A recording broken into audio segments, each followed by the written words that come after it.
Kaum muslimin jamaah sholat Jumat rahimakumullah.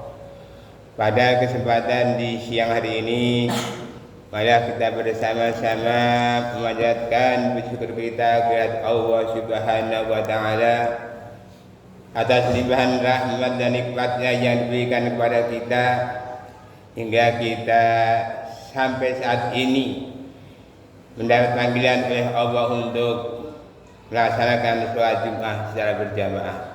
Mudah-mudahan diiringi dengan niat mencari ridha Allah, Allah bukakan pintu berkahnya, pintu hidayahnya, pintu rahmatnya yang berupa kedamaian, kesejahteraan, kebahagiaan yang akhirnya kita dimasukkan ke dalam golongan orang-orang yang bertakwa. Salawat dan salam kita aturkan kepada junjungan kita Nabi besar Muhammad sallallahu alaihi wasallam beserta keluarga dan sahabatnya yang senantiasa telah memberikan berbagai macam keteladanan dalam kehidupan sehingga kita merindukan, menantikan syafaatnya sampai hari kiamat. Muslimin jamaah sholat Jumat rahimakumullah. Alangkah berbahagianya jika suatu keluarga yang terdiri dari bapak, ibu, anak, keturunan ke atas, nenek moyang kita bisa berkumpul bersama. Karena ketika sudah berada di surga tentunya bisa mengadakan reuni, mengulang kembali apa yang sudah dilaksanakan di dunia. Ketika kita berada di surga, semuanya mudah, tidak ada yang tua. Ketika kita di dunia disuruh tugas untuk menaikkan sholat zakat, alangkah berbahagianya ketika di surga sudah tidak ada kewajiban untuk sholat dan zakat. Tentunya ini adalah suatu kenikmatan yang luar biasa. Allah Subhanahu wa taala berfirman di surat Ar-Ra'd ayat 23, A'udzu billahi minasyaitonir rajim. Bismillahirrahmanirrahim. Jannatu 'adnin yadkhulunaha wa man salaha min abaihim wa azwajihim wa dzurriyyatihim wal malaikatu yadkhuluna 'alaihim min kulli bab. Yaitu surga Aden, mereka masuk ke dalamnya bersama nenek moyangnya, pasangan-pasangannya dan anak cucunya, sedang para malaikat masuk ke tempat-tempat mereka dari semua pintu.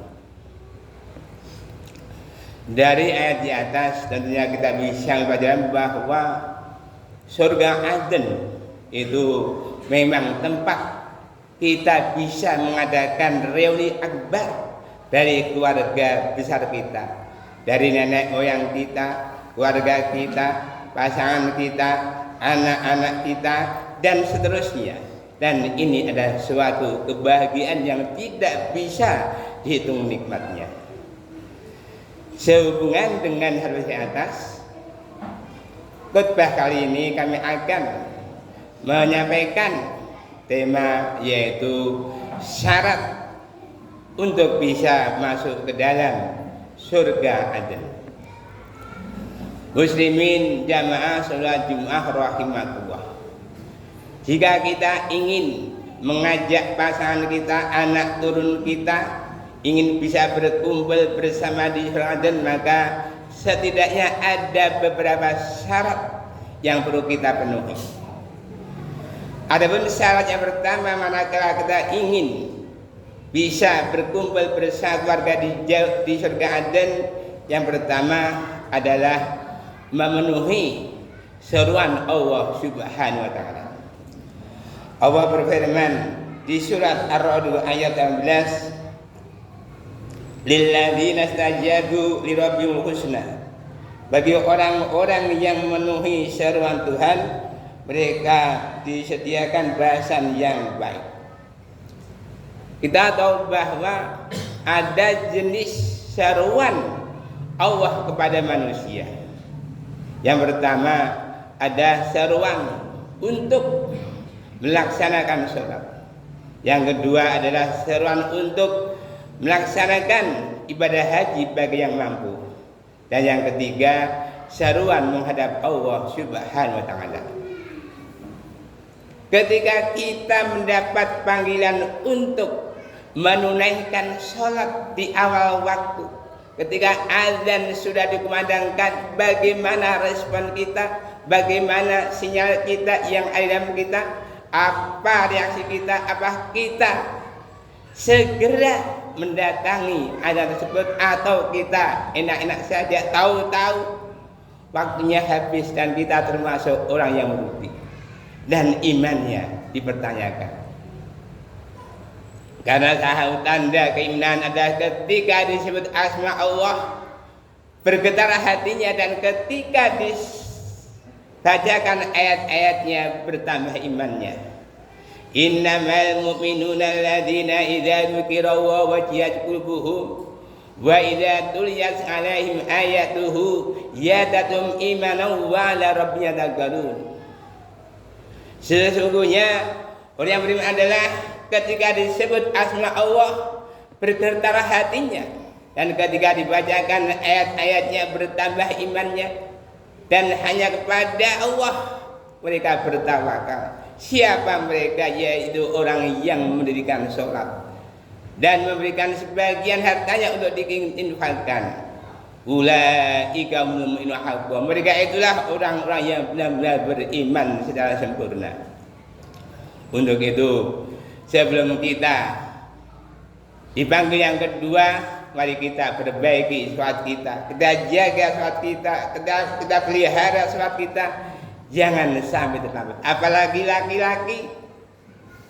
laki-laki, hukumnya wajib bagi laki-laki ke masjid. Tapi kalau perempuan, sebaik-baik sholat bagi perempuan adalah di rumah. Tapi kalau perempuan ingin ke masjid, jangan dihalangi. Karena kalau kita mengerti, memahami betapa mulianya ketika kita bisa berjamaah di masjid melaksanakan sholat al-fajr al-majum, masya Allah, banyak luar biasa. Ketika kita meninggalkan rumah melangkah satu kaki, diangkat derajat kita satu kaki, diampuni dosa kita.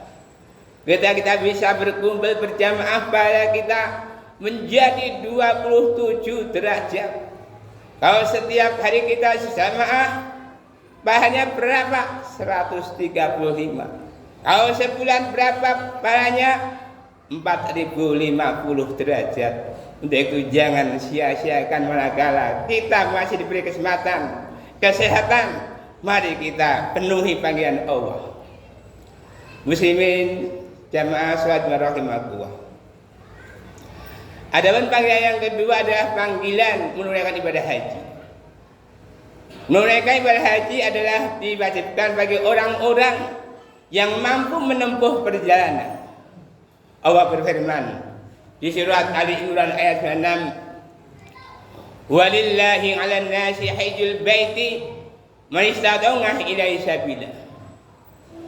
Dan kewajiban seorang Allah kepada Allah adalah menunaikan ibadah haji bagi yang mampu menempuh perjalanan. Untuk itu, bagi mereka yang sudah punya niat, punya ragat, punya tekad, dan kita harus menjaga siap tinggal berangkat, karena haji adalah panggilan. Yang jadi pertanyaan adalah mana yang lebih pentingkan, haji dulu atau umrah dulu? Kalau haji melihat adanya banyak, kalau umrah tidak. Tapi kalau kita melaksanakan haji, maka bisa umrah. Tapi kalau umrah nggak bisa haji. Maka itu kabar gembira bagi mereka yang sudah memiliki niat tekad, karena haji adalah panggilan. Kita tahu siapa santri dari SDIT Al-Insan Ngasem, dia nggak mendaftar. Dia melaksanakan ibadah haji karena panggilan Allah SWT. Menjadi juara MTQ nasional sehingga tertarik duta besarnya memberikan hadiah tiket untuk mengambil haji. Ditanya siapa yang menafkahi hari-hari, tanya bapakmu diangkat hajikan. Ya, siapa yang memasak, ibu dinaikkan. Ya, siapa yang mengajari, ustadz angkat. Jadi 4 orang ya, tanpa mendaftar, karena ini benar-benar panggilan dari Allah. Mereka benar-benar adalah dipanggil oleh Allah tanpa harus membayar. Untuk itu manakala kita diberi kemampuan untuk bisa haji, mari kita segera mendaftar menjadi porsi haji. Ada salah satu sunnah Nabi, bahannya hampir sama dengan ibadah haji, sempurna dan sempurna. Ketika sehabis subuh kita bisa zikir, bisa tilawah, bisa wirid sampai waktu surut, kemudian sholat 2 rakaat, maka bahannya adalah seperti ibadah haji dan umroh, sempurna dan sempurna. Untuk itu mari kita laksanakan ketika kita diberi kesehatan, kemampuan dan kemauan. Untuk itu mari kita sedikit demi sedikit untuk bisa memenuhi panggilan Allah yang kedua, yaitu panggilan haji yang diwajibkan bagi orang-orang yang mampu untuk menempuh perjalanan ke tanah Baitullah. Muslimin jamaah rahimakumullah. Ada panggilan yang ketiga, ada panggilan menghadap Allah Subhanahu wa taala. Kita tahu bahwa setiap jiwa akan mengalami suatu kematian, dan jangan sekali-kali mati. Jangan sekali-kali mati yang tidak bisa bernafas, mati yang tidak bisa bergerak sebelum masuk ke dalam agama Islam. Ya ayyuhalladzina amanu taqullaha haqqa tuqatih wa la tamutunna illa wa antum muslimun. Hai orang yang beriman, takwalah kepada Allah dengan sebenar takwa, dan jangan sekali-kali mati sebelum masuk ke dalam agama Islam. Kita tahu bahwa Islam adalah agama yang sempurna, agama yang paripurna, menyempurnakan yaitu agama-agama terdahulu. Ya ayyuhalladzina amanu udkhulu fi kafah wa la tattabi'u khutuwatis syaitan innahu lakum aduwwun mubin. Hei orang yang beriman, masuklah kamu ke dalam agama Islam secara kafah dan jangan ikuti langkah-langkah setan. Sungguh setan itu adalah musuh yang nyata bagimu. Ketika kita sudah masuk ke dalam agama Islam, maka agama Islam ibarat suatu bangunan. Di situ ada fondasi, ada dinding, ada atap. Hingga kita belum dikatakan Islam kalau kita memasuki rumah hanya tersedia fondasi saja. Begitu sebaliknya manakala kita mengatakan rumah hanya tersedia batu bata, belum bisa. Atau juga dikatakan aku masuk Islam, aku punya rumah hanya tersedia atap saja. Tapi yang namanya rumah adalah ada fondasi, ada dinding dan ada atapnya. Begitu juga dengan Islam. Yang menjadi fondasi Islam adalah arkanul iman dan arkanul Islam. Rukun iman yang 6 dan rukun Islam yang 5. Adapun sebagai dindingnya adalah sistem kehidupan yang mau tidak mau harus diikuti oleh manusia. Dalam Islam dipelajari berbagai macam sistem kehidupan, dimulai dari ideologi, akidah, politik, sosial, ekonomi, pendidikan, hankam, kesehatan, dan banyak sekali. Tapi ketika kita mau masuk di sini, memang kita harus disesuaikan dengan tupoksinya masing-masing. Yang ahli politik silahkan politik, yang ahli kesehatan silahkan kesehatan, yang ahli keamanan silahkan terjun keamanan, yang ahli pendidikan silahkan terjun pendidikan. Inilah pembagian tugas ini. Jadi di dalam Islam juga diajari politik. Apalagi ini ada tahun politik, kalau kita jangan sampai tidak peduli tentang politik. Kita diajak untuk menjadi pemimpin pemimpin depan-depan kita, sehingga kita memilih pemimpin yang baik, insya Allah kita akan selamat dunia dan akhirat. Bagaimanakah kita memilih pemimpin yang salah? Maka ketika pemimpin itu adalah sudah masuk ke jurang, maka mereka menahkan orang-orang yang milih. Muslimin jamaah salat Jumat rahimakumullah. Adapun sebagai atap daripada bangun Islam adalah amar ma'ruf nahi munkar dan jihad fi sabilillah. Pada itu amar ma'ruf dan jihad fi sabilillah adalah tugas para kiai dan sebagainya, dan kita juga ikut terlibat di dalamnya. Jangan menyerahkan bahwa tugas dakwah itu hanya terbatas pada ustaz, kiai dan sebagainya, tapi kita semua adalah ikut terlibat di dalam dakwah. Karena manakala kita mau terlibat dalam dakwah, kita akan melihat predikat dari Allah SWT, yaitu khairul ummah, yaitu umat yang terbaik yang diantara manusia, mengajak kepada yang ma'ruf dan yang mungkar. Muslimin jamaah salat rahimakumullah. Ada syarat yang kedua agar kita bisa berkumpul bersama keluarga di surga Aden adalah kita memenuhi janji Allah Subhanahu wa taala. Janji apa? Yaitu ketika kita setiap hari berdoa, inna sholati wa nusuki wa mahyaya wa mamati lillahi alamin. Juga salatku, ibadahku, hidup kiamatku hanya untuk Allah Subhanahu wa taala. Maka ketika kita sudah berjanji pada Allah, mari janji kita itu kita tepati. Setiap saat kita membaca iyyaka na'budu wa iyyaka nasta'in, hanya kepadamu lah kami menyembah dan hanya kepadamu lah kami minta pertolongan. Untuk itu janji kita pada Allah Taala, mari kita tepati, jangan sampai kita termasuk orang yang ingkar. Ingat bagaimana orang-orang munafik ketika ingkar pada Allah Subhanahu wa taala. Orang munafik adalah ketika diajak salat dia aras-arasan, malas, lemas, perutnya mules, sehingga salatnya adalah hanya ingin dipuji oleh manusia. Dan orang munafik adalah tempatnya di neraka yang paling bawah. Innal munafiqina yukhadi'una Allah wa huwa khadi'uhum wa idza qamu ila sholati qamu kusala yura'una an-nasa wa la yadhkuruna Allaha illa qalila.